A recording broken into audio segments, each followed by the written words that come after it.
Y también nos está acompañando el doctor Pablo Acosta, con quien vamos a estar conversando temas inmobiliarios aquí en la mañana del Eco. Vamos justamente a la presentación del espacio.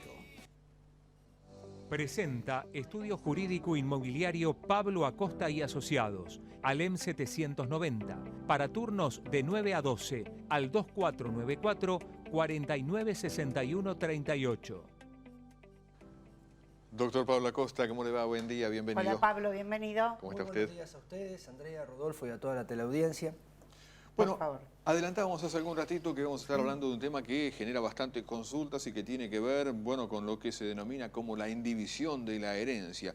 ¿Qué sería la indivisión de la herencia? Un tema que a veces parece muy complicado, pero bueno, a veces hay que hacerlo un poquito sencillo para que la gente lo entienda. Y es fundamental. Siempre que hablamos de indivisión lo asociamos con reparto de bienes. Es decir, la indivisión es una etapa dentro de la sucesión donde los bienes no son aún repartidos. Es decir, y tiene una duración. ¿Cuándo comienza esa etapa de indivisión? A partir del fallecimiento del causante, de la persona que va a transmitir bienes, y que dura hasta el momento que efectivamente se produce ese reparto de bienes, o lo que se denomina también la partición de bienes. Esa etapa es denominada indivisión de la herencia, que produce efectos muy importantes y trascendentes donde, bueno, los herederos tienen que estar y tenerlos en cuenta fundamentalmente, y también quienes contraten con los herederos. Sí, porque allí pensaba Pablo, se pueden dar distintas circunstancias, ¿no? Que haya, que no haya, digamos, unanimidad en qué bien, ¿no? Cada uno quiere tener, en que haya que tasarlos para repartir la diferencia, que sea, bueno, equitativa. Se abren distintas etapas. Así es, Andrea, así es. Se producen una serie de contingencias, de situaciones. Cuando los herederos están de acuerdo, básicamente no hay inconveniente, porque se tasan los bienes, como vos bien señalás, y se adjudican criteriosamente y equitativamente, valga la aclaración. Pero hay veces donde, bueno, hay que tener en cuenta determinadas circunstancias, como por ejemplo son determinado tipo de actos como por ejemplo de conservación, actos de administración y actos de disposición. Son tres actos que hay que tener en cuenta dentro de esta etapa de indivisión. Y como acto de conservación, yo siempre doy un ejemplo, el tema de un campo, de una casa. Eso te iba a preguntar, sí. Por ejemplo, bueno, ¿qué implicaría un acto de conservación? Bueno, reparaciones necesarias que hay que realizar, que pueden ser efectuadas con dinero del sucesorio, si es que está disponible, o tal vez algún heredero que esté dispuesto a hacer una erogación específica. En ese caso, bueno, tendrá un eventual derecho a una compensación, pero siempre hay que realizar algún acto de conservación mientras ocurre este tipo mientras esta etapa se lleva adelante. Sí, se claro. lleva adelante, efectivamente. Y en cuanto al tema de la administración, que muchas veces también genera algún tipo de problemática, ¿cómo se determina cuál es el heredero que va a llevar adelante esa administración? Bueno, ¿qué pasa si hay diferencias entre los herederos sobre quién debe tener esa función? Bien, Rodolfo. Bueno, en ese caso se pueden dar distintas circunstancias, pero la más común, la más simple, para decirlo de alguna manera, es cuando una persona es la encargada de la administración. Esta persona, uno de los herederos, debe estar debidamente autorizado por el resto, es decir, con un poder o con una autorización específica donde puede llevar adelante actos de administración. Típico acto de administración es el alquiler de una propiedad, el arrendamiento de un campo, donde va a tener un producido y ese producido después lo deberá distribuir o realizar un depósito respectivo para que se distribuya a posteriori, o un plazo fijo, como para no perder dinero hoy por hoy, ¿no? Esa es una alternativa interesante. Bien. ¿Qué pasa, Pablo, en el caso de, no sé, para hacerlo bien práctico? Muere la persona, ¿no?, que va a dejar esa herencia y durante unos meses, hasta que, bueno, se presentan los edictos, ¿no? Bueno, todo lo que es el proceso, hasta que finalmente comienza. Bueno, hay una de las partes que hizo usufructo de cosas que iban a entrar en la sucesión. Bueno. Mientras las otras por ahí no estaban notificadas, no sé, cualquier unidad funcional que esté, decías vos, un alquiler, lo que fuere. ¿Qué pasa con eso? Muy buena pregunta, Andrea. Mira, el tema, para hacerlo gráfico y sencillo, el caso o el supuesto al que vos te referís es exclusivamente valga la redundancia, es uso exclusivo del bien. Ese uso exclusivo del bien, donde una persona, un heredero, por lo que yo interpreto, usa, goza y dispone de esa propiedad, bueno, en realidad si está autorizado por el resto no habría problema, pero el resto de los herederos puede oponerse a ese uso exclusivo y lo que puede percibir a cambio es un canon indemnizatorio que hace las veces de un canon locativo proporcional a la parte que le corresponde. Ah, bien. Está. También, bueno, otra alternativa es que no le convenga esa parte que no usa y goza de ese bien, no le convenga tener una renta específica y bueno, lo que puede pedir también es lo que se llama la partición. Partición o la división de la herencia. ¿Está? Bien, bien. Esa autorización o ese pedido de ese resarcimiento por el uso del bien, ¿cuándo tengo que manifestar que no estoy de acuerdo con que determinado heredero quede con ese bien? Digo, en el momento donde se hace la distribución final de los bienes y se hacen los números, ¿ahí puedo reclamar que vos te quedaste 10 meses con esa casa o lo tengo que hacer previamente? ¿Desde cuándo cobra vigencia eso? Bien, Rodolfo, es claro lo que estás preguntando, en realidad lo puede hacer en cualquier momento. Lo único que sí se requiere siempre es un emplazamiento, una notificación fehaciente al resto de los coherederos. ¿Para qué? Para manifestar esa oposición a ese uso exclusivo que se realiza del bien. Una notificación fehaciente que se hace mediante una carta de documento generalmente es lo ideal para que esa persona que está haciendo ese uso exclusivo se considere emplazada y bueno, sepa que a partir de ese momento va a tener que resarcir de alguna manera a quien está reclamando. Pero es muy importante tener en cuenta que hasta que no se produce ese emplazamiento es como que hay una autorización tácita de ese uso exclusivo.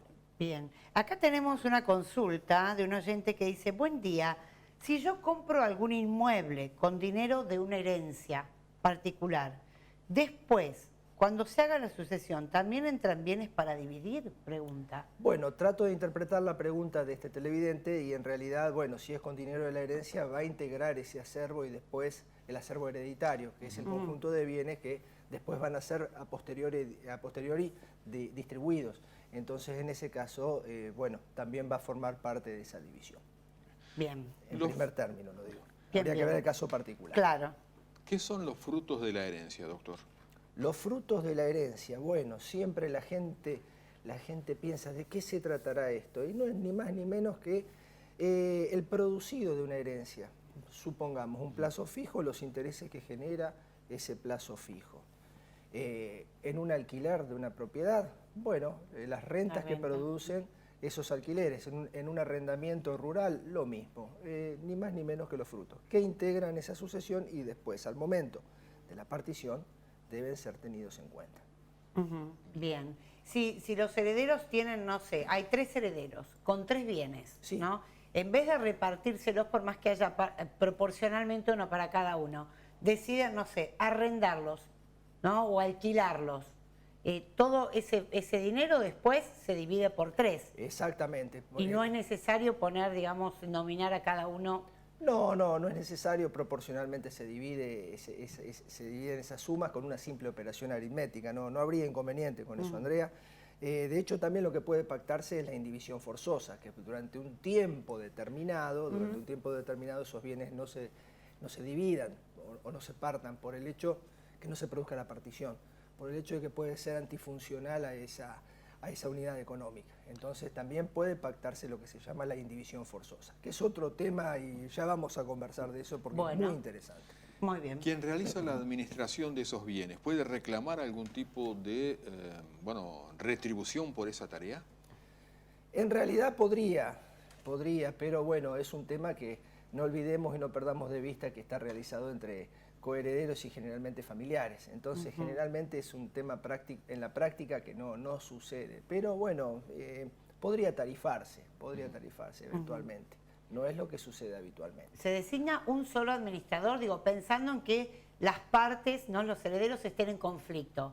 Se puede poner 2 administradores y que entre ellos se pasen los números. Sí, puede existir una coadministración y si no hay acuerdo entre ellos puede ser designado judicialmente también. Ah, bien. Que también ese es un caso habitual, sucede. Ajá. Sí. Bien. Buen día. ¿Puede una madre dejar a un hijo sin herencia? Es la pregunta que está mandándonos por aquí Mónica. Bueno, Mónica, en realidad tendrían que haber causales específicas para desheredar. Por ejemplo, la indignidad, el abandono de persona y una serie de situaciones que especifica el Código Civil y Comercial de la Nación. Pero eventualmente no. En realidad tendría que ser una causal debidamente justificada y acreditada que, bueno, tramitaría ante el Poder Judicial, ni hablar. Bien.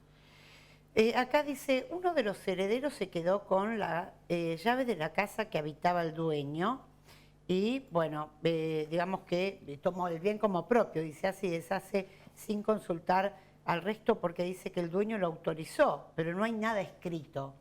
Bueno, en realidad si hay la existencia de otros Sería como coherederos... un testamento, en ese Sí, caso. puede ser un testamento, bueno, habría que ver qué figura interpretó este señor que se arroga ese uso exclusivo. Pero bueno, sería cuestión de estudiarlo específicamente y en realidad, así con un vistazo general puedo decir que bueno, si hay otros coherederos tienen su derecho y pueden oponerse específicamente a ese uso exclusivo que está haciendo este señor. Pero ahí ya hay que ir vía judicial, ¿no? Si no quiere entregar el bien. Inicialmente lo que hay que hacer es un emplazamiento, vía carta documento. La del estribo, buenos días, dice por acá. ¿Se puede una propiedad con un heredero fallecido, la mujer viva y los 3 hijos? ¿La mamá puede poner las propiedades a nombre de un hijo, de uno solo?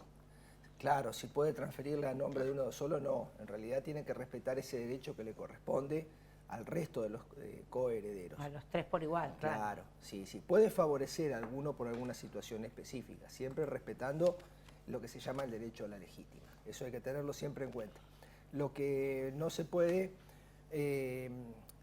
siempre, como bueno acá preguntan, no se puede desheredar a una persona per se. Tiene que haber, vuelvo a reiterar, causales justificadas. Bien, doctor, evidentemente hay muchas consultas sí, la verdad que sí. Se pueden llegar a canalizar a través de su estudio, siempre en la calle Alem 790. Sí, Rodolfo, que llamen para conseguir un turno, no hay problema, van a ser con mucho gusto atendidos. Le agradecemos mucho la presencia, ha sido usted muy amable. Gracias, Pablo, muy amable. Gracias a ustedes. Muy bien, aquí van entonces, en el cierre van todos los datos para ubicar al doctor Pablo Acosta. Presentó Estudio Jurídico Inmobiliario Pablo Acosta y Asociados, Alem 790, para turnos de 9 a 12. Para contactarse con el doctor Pablo Acosta, 438-6065 o al WhatsApp 2494 496138.